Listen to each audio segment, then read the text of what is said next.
I'm excited about our guest today. The conversations continue with some of the hottest comics in the country right now. And I'm excited we have Matt Mathews. You can see the picture behind him. I think that just surmises everything about you and your comedy. Um, I first discovered you on TikTok a couple of years ago, and now since around 22, 23, things have just exploded.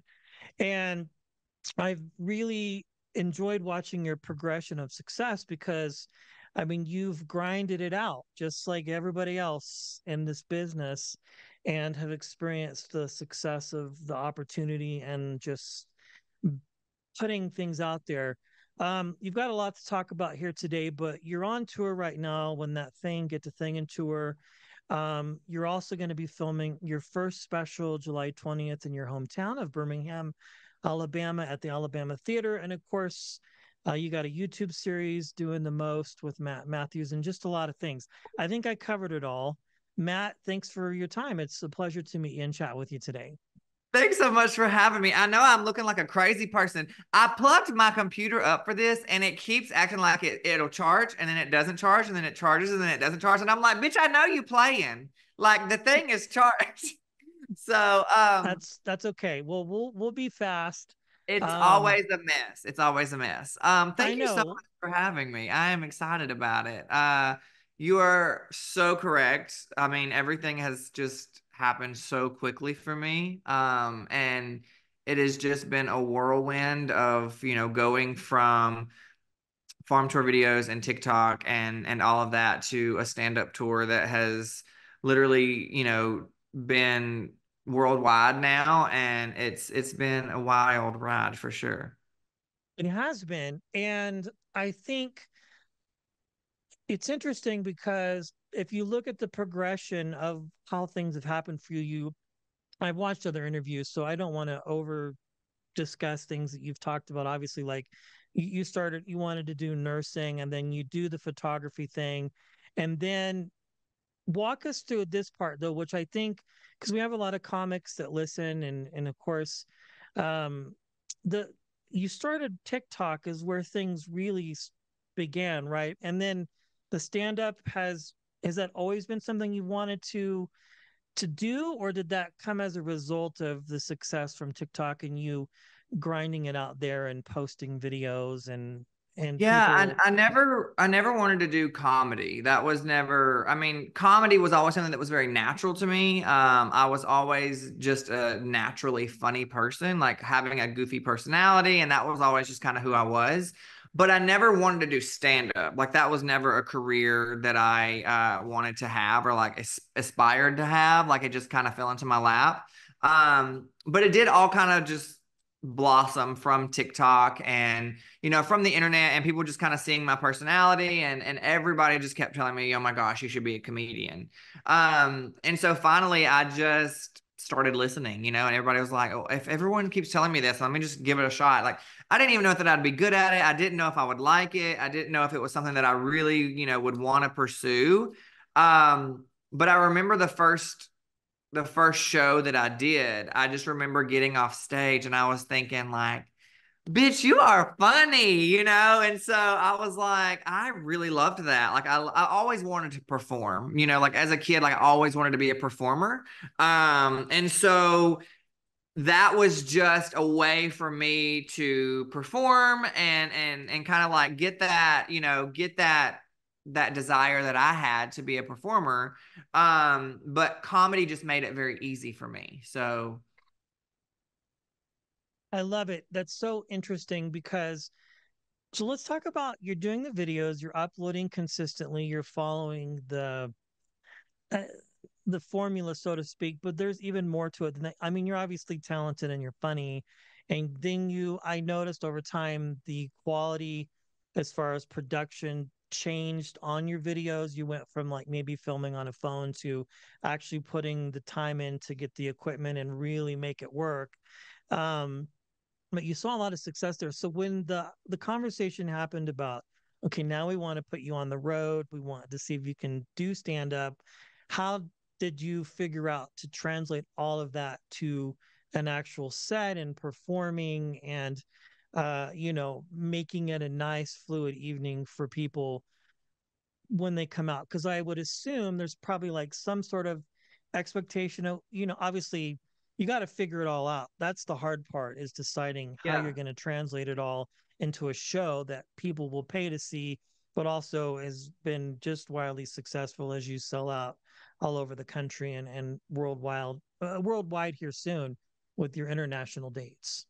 So it started I started writing my show with a local comic and writer in my town, and she just kind of helped me formulate it because I had never done it before. And she kind of helped me like, with like an outline, and then I basically just kind of took the meat off the bones. Right.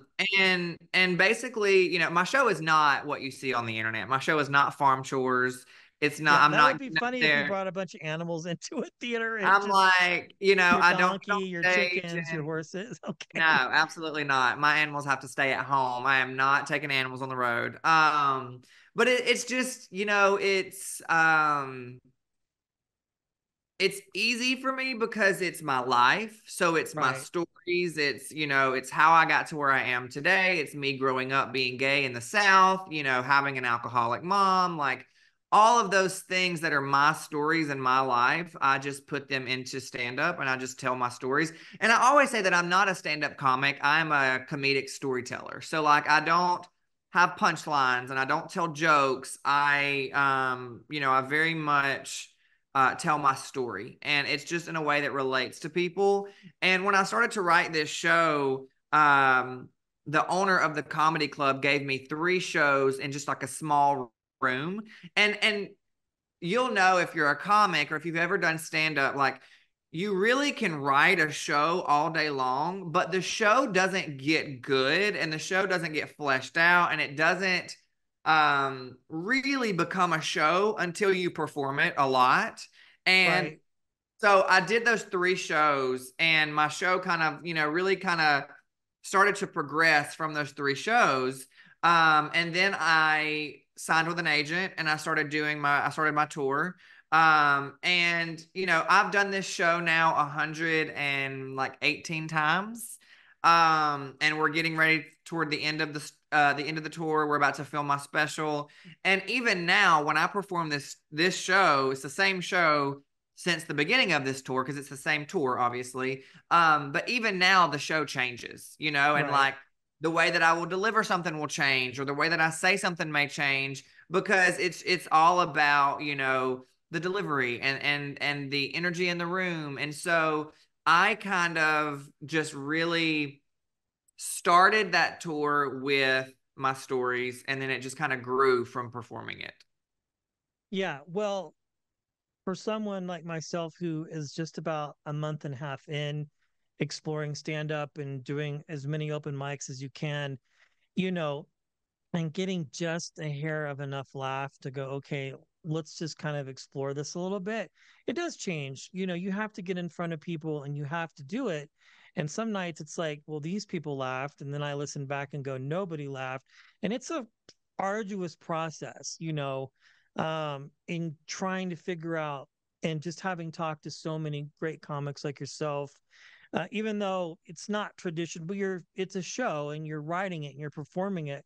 And I guess too, the energy in the room that affects a lot. Maybe one night people are just dying, and the other night it doesn't feel like the jokes are landing, and you're like, well, what the hell? I know this is funny, so it's a Mhm. kind of an interesting process. Um, at what point did you feel comfortable enough? Are you still doing the photography thing, or is that sort of kind of on the back burner now that you're doing Um, comedy full time, so to speak? I don't shoot as much as I used to. I used to shoot, 3 days a week. I may shoot 1 to 2 days a week now, like because I'm home usually during the week. I don't have any off days because when I'm home, I'm in my store or I am shooting. But my associate Brianna also shoots, so she shoots the majority of the clients now. And I'm able to really kind of focus on touring. Yeah, your life is quite busy. So, but the farm chores don't stop. I want to talk about that part of your life because that's how I was introduced to you. The whole from Good Morning, Let's Do It. And it's really, it's who you are, but it's so funny. And my kid and I, we just laugh at the comedy. It literally writes itself. Um, what made you decide to start filming those? I mean, how did the whole TikTok thing start? Let's just do a bigger, broader question, because I think everybody wants to be on TikTok and everybody wants to go viral, but putting in the work is the big part of it, and trying things out and consistency, right? That's what has made you successful. And of course, you're just naturally funny too. So, I originally didn't want to get a TikTok because I felt like everybody on TikTok was just like young kids, like dancing or lip syncing and doing all these things. And I was like, that's just not me. Like, I'm not going to get on TikTok and dance. I'm not going to do like a trending dance. Like, that's just not who I am. But everybody kept saying, like, it was during the pandemic and they were like, you have to get on TikTok. You have to get on TikTok. You're so yeah. fun. You have to get on TikTok. So I was like, fine, I'll do it. So I finally got on TikTok and at first I posted like my boudoir videos of like me posing clients, and those did really well and got millions of views and really kind of started the whole thing. I think like there was a video of me posing a client that got like 20 million views, and I got like 500,000 followers overnight from that video. And then TikTok started deleting my boudoir videos because they were against community standards and they were adult content, even though my clients were totally covered.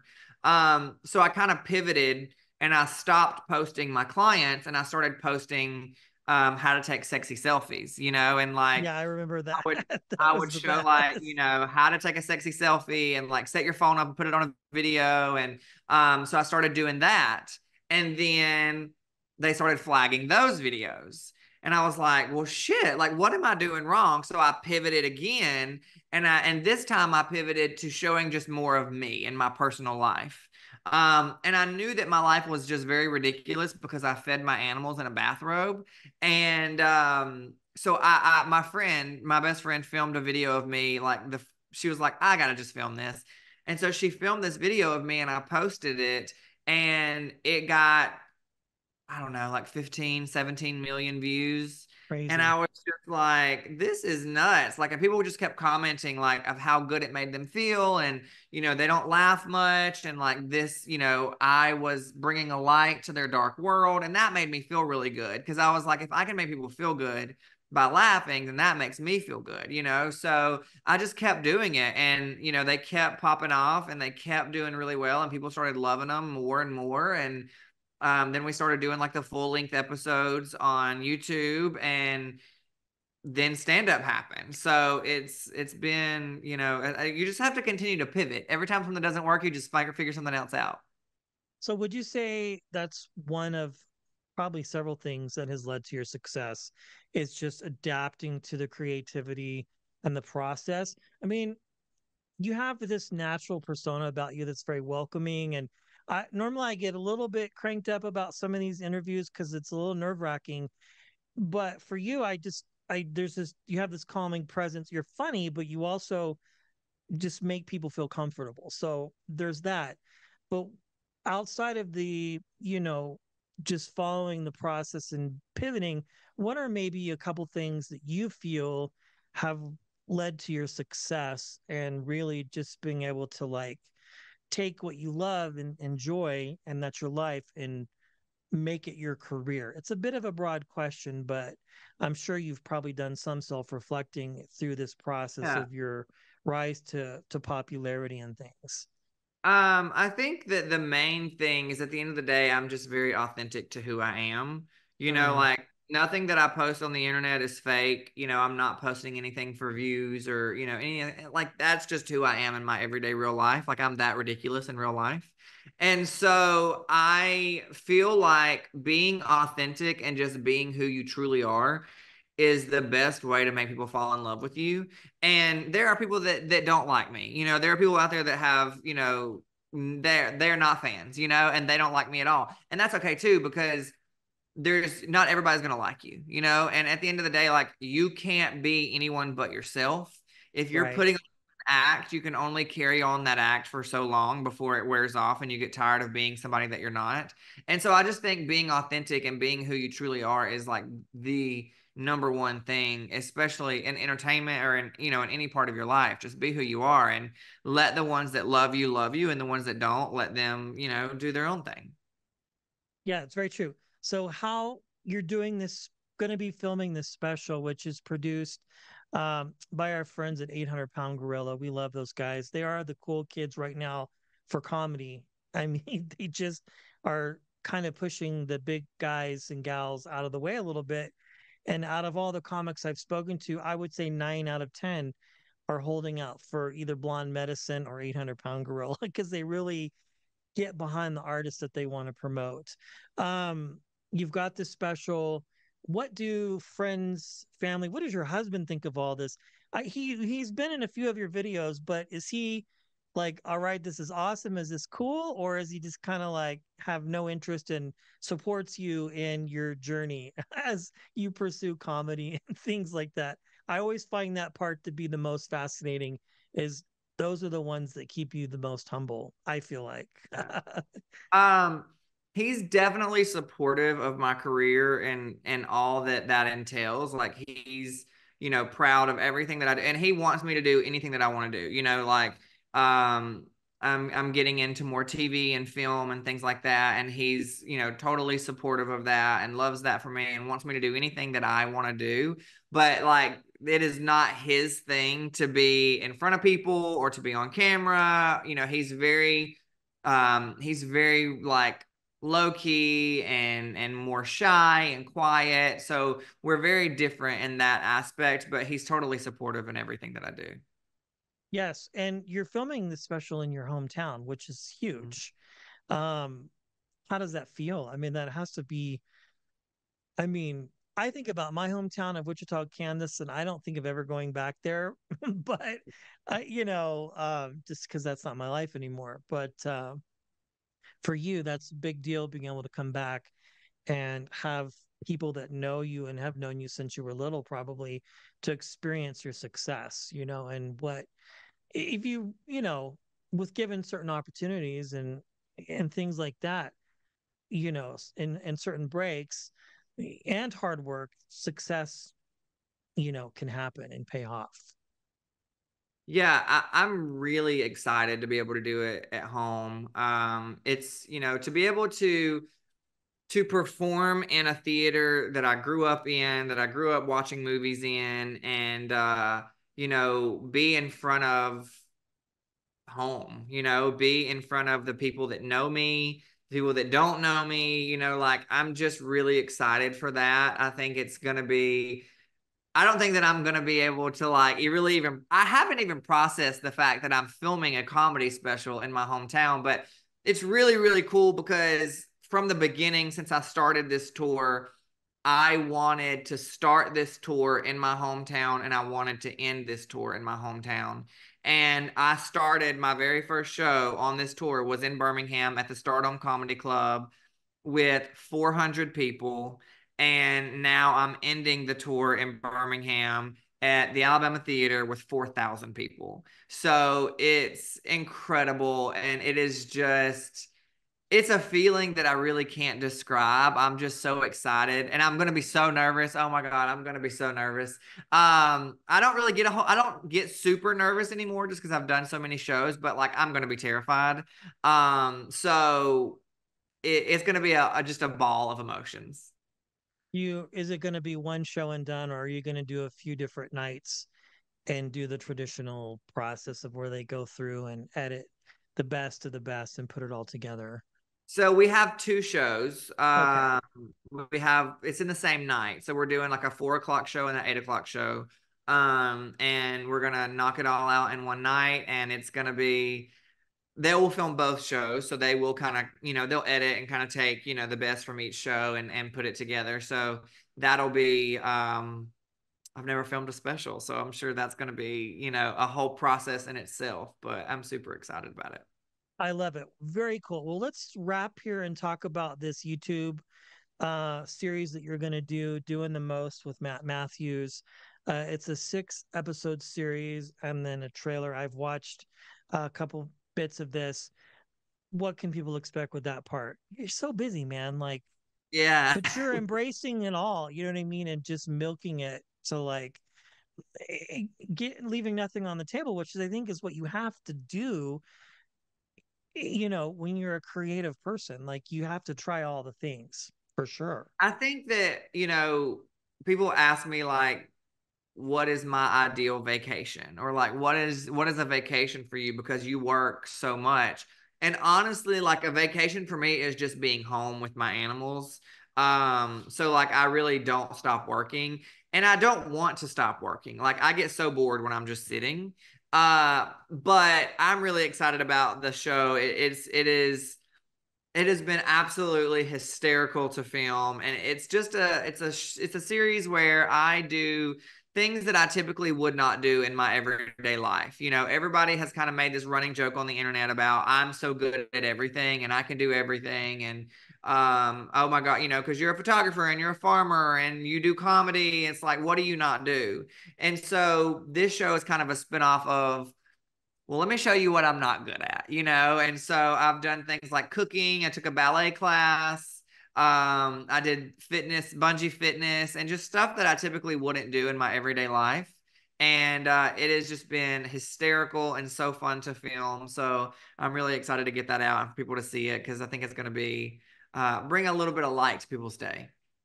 Wonderful. One last question. Out of all the things that you've done and the successes and failures too, which I think, you're the example of an overnight success that's taken years to get here and trying different things.